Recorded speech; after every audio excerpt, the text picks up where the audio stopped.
Tesla let me borrow this brand new Raven Edition Model S Performance for the past week, and I wanted to just really go through all the details of it and do kind of a full breakdown like I typically do of new EVs coming out, because believe it or not, I've never actually really reviewed a Model S, and here's the latest edition one. So let's see how it stacks up, and at the end I'll give you kind of my thoughts on whether or not I think it's right for you to buy. Let's free the data. First, let's start with a quick bit of history about the Model S. The Model S, which was codenamed White Star, went into production all the way back in 2012 and really shook the auto industry to its core. Since then, the Model S has went on to break numerous records and, more importantly, shatter the perception of what an electric car could be. If you recall, Tesla's first electric car, the original Roadster, which was kind of a modified Lotus Elise turned to electric, which is actually really awesome still, was always seen as kind of a kit car, just kind of a random thing that, you know, was really niche for the car enthusiast that already has 15 other cars. Not something that would really change the way transportation is done. That was until the Model S. It was such a game changer, in fact, that recently Motor Trend named it the overall Car of the Year winner for the past 70 years, pointing to it as the reason every major automaker is going electric. So we already know this car is epic. I've talked about it, tons of people have, but how does the latest edition, the most recent one you can currently buy, stack up? Well, there are 5 categories that I usually look at when evaluating a new electric vehicle. That is to start with range, then performance, price, tech, and last of all, styling, the most subjective of them all. So let's start with range. The Performance Model S reports on their website 345 miles at the top end. In my experience, charging all the way to 100%, the closest I got to that was 342.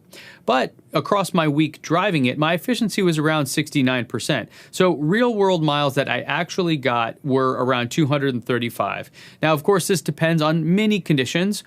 Notably, it's a performance model, so you're gonna go fast, and that's gonna take up a lot more energy than just driving, you know, smooth at 60 miles an hour on a flat road. So that's why there's always a discrepancy there. This one was a bit less than I would have hoped, but overall, it had a lot of range, far more than my old Model S or what my current 2016 Model X has. Now, the other side of the equation when it comes to range is charging, and unfortunately, this didn't go so well for me. Tesla stated recently that with V3 charging stations, the Model S and Model X, the newer ones, like the one I had, can get up to 200 kilowatts, and that's the speed of charging, the rate of charge. Well, I was able to get just above 150 kilowatts, which is basically the standard rate that these cars have been able to charge at forever.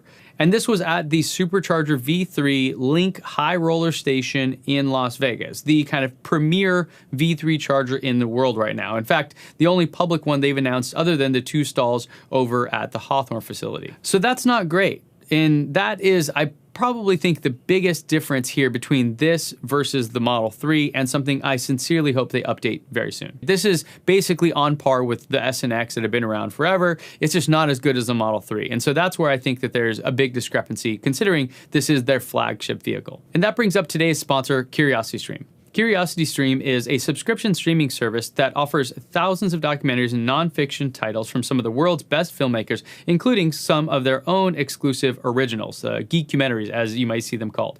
You can get unlimited access at just $2.99 a month or $19.99 a year, and just for our audience here at Teslanomics, the first 30 days are completely free if you sign up at curiositystream.com/Teslanomics and use the promo code Teslanomics during your sign-up process. So thanks CuriosityStream for sponsoring the video, and let's hop back over. That brings us to performance, and as you would have guessed, yeah, it does well.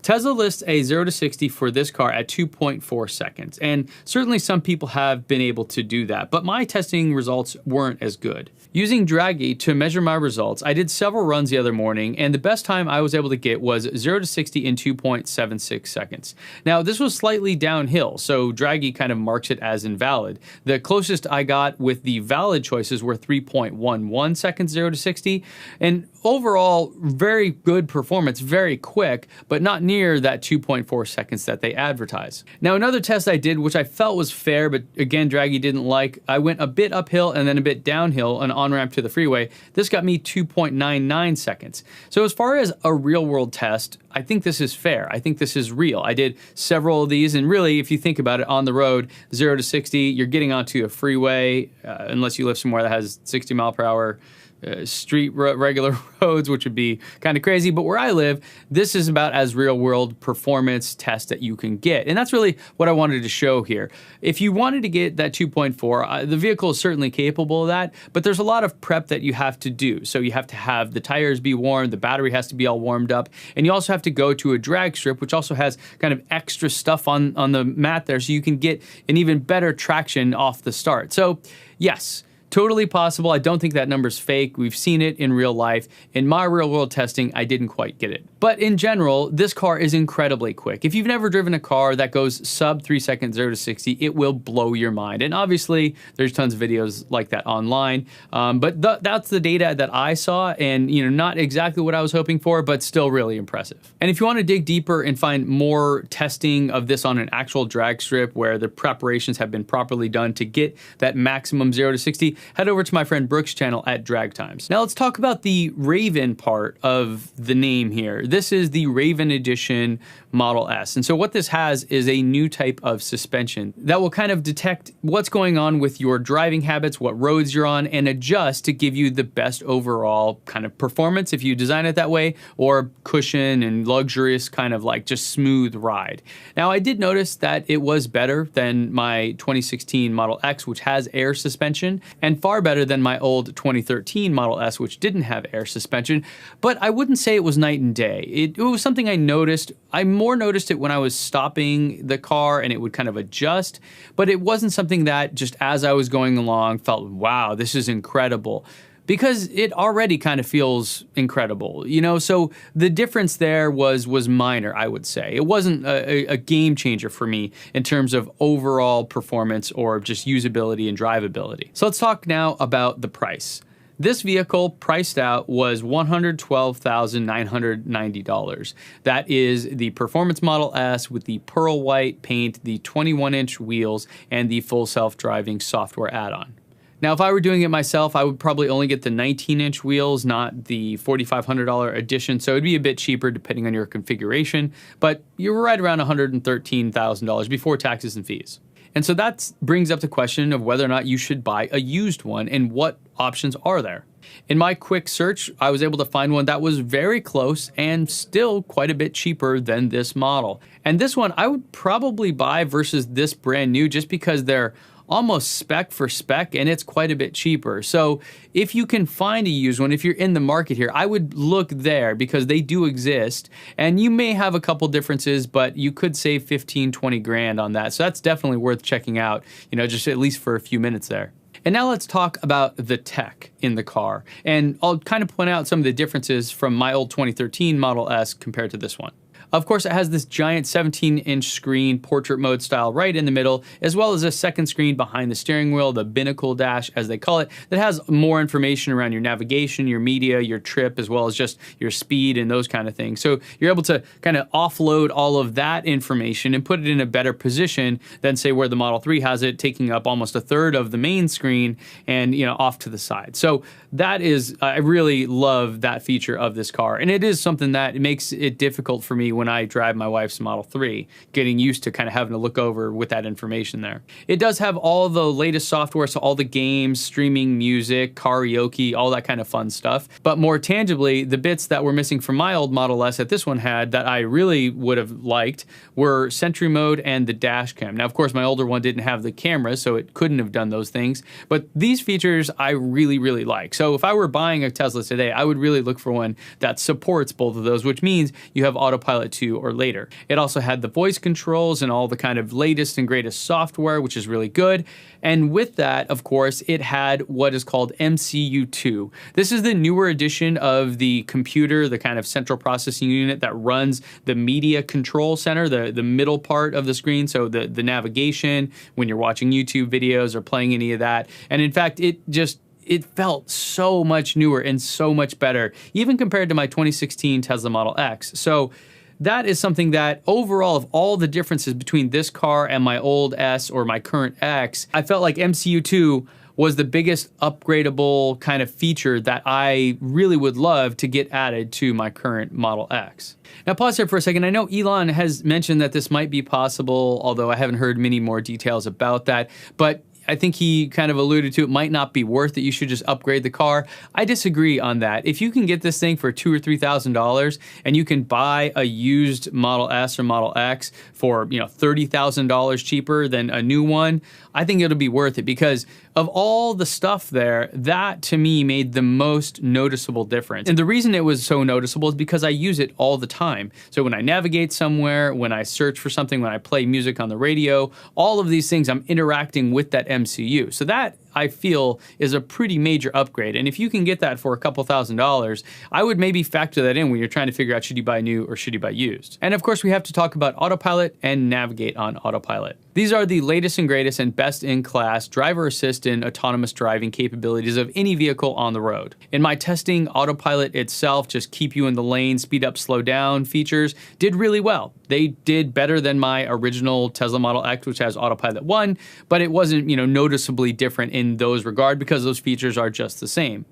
Then you add in Navigate in Autopilot, and that's where things got a bit interesting for me. In my testing of Navigate in Autopilot, it basically was mixed results. The idea, if you're unfamiliar with this feature, it will do automatic lane changes, and you can enable it so that way it doesn't even ask you to, confirm anything. It'll automatically do it. Now, in testing, what I found was it did fairly well. However, there were multiple occasions where it just flat out missed the off-ramp. It missed the exit and had to reroute me. And that isn't great. Obviously, part of the idea is that it will just automatically take you where you need to go. Now, I haven't seen that in my Model 3, but I'm not sure if that's the route I was taking or the traffic conditions at the time, whatever the case may be. But it definitely had some issues in terms of getting there on time. In general, it's not something that I think is totally ready. And actually, I want to just give a shout out to Tesla for putting a notice in there that says that, because I think if you can look at it and say, oh, it can basically drive on the freeway, on off-ramp, merge, change lanes, etc., and it doesn't ask for me to confirm anything, that's self-driving. I understand that sentiment. I understand that thought. But they put a big fat notice there saying, hey, no, it is not. You still have to pay attention. You still have to keep your hands on the wheel. And in fact, what I found was that when I'm holding the wheel, or when it's looking to do a lane change, maybe for an off-ramp or something, it will almost always ask me to jiggle the wheel to let it know that I'm still holding on and that we're about to do something. So, cheers to Tesla for really kind of still being very cautious with that. And if you're out there doing this, please just do yourself a favor and keep a hand on the wheel, keep your eyes on the road, because it's not full self-driving yet. It is incredible in what it can do, but we're definitely not ready to, take your eyes off the road or hands off the wheel. And the last category to talk about is styling. And of course, confirmation bias in full effect. I'm very human. The first Tesla I owned was a Model S. That was the first one that really attracted me to Tesla. So I still think that this is the best looking Model S. And, depending on who you are and which one you got, of course, you're going to have that. A lot of people I know that Model 3 was the thing. They're like, oh my God, they're all, look terrible, but this is the only pretty one. I think it's so subjective that it's hard to say. I don't think any Tesla really looks bad. I mean, certainly they're not, a BMW i3, but, this one is clearly my favorite. And something about the styling and the long swooping lines, it's just that is what Tesla that is the model that comes to mind when I think about a Tesla. And there are some other aspects of it that just give it better utility as well. So the big hood, the big front end of the car give it a really nice size frunk.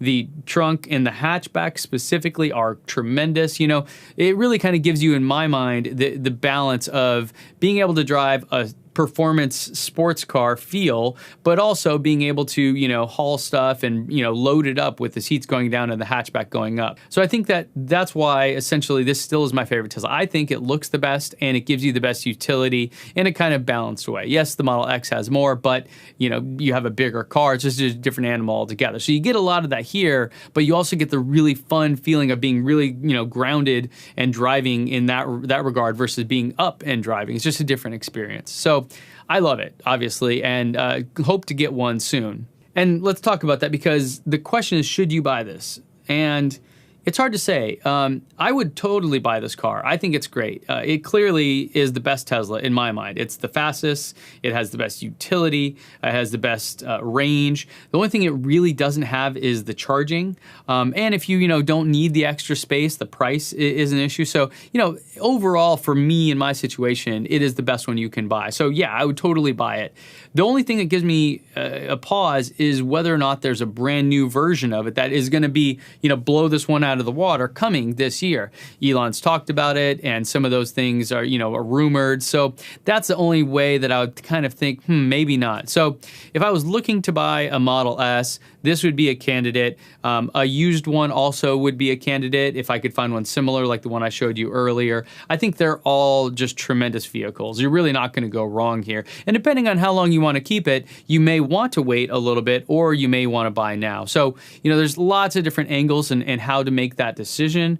I would probably wait because I think that we're going to get a new one this year, and I already have other Teslas, so it's not like my first one. I'm not itching to get into one right now. But that's my opinion. I also interviewed MKBHD recently about his decision to buy one now, even before the truck unveiling, where there were a lot of rumors that we might see a new Model S then. So I'll put a link to that video up in a card and in the description for if you want to go hear his perspective on it. I think it was quite interesting. So that's kind of where I stand on this. It's a fantastic vehicle. Thank you, Tesla, for letting me borrow it, because it does make me miss my Model S quite a bit. But, I'm going to wait and see. I've got a lot of stuff coming up. So thanks again for watching, guys. And don't forget, when you free the data, your mind will follow. I'll see you guys back here in the next one.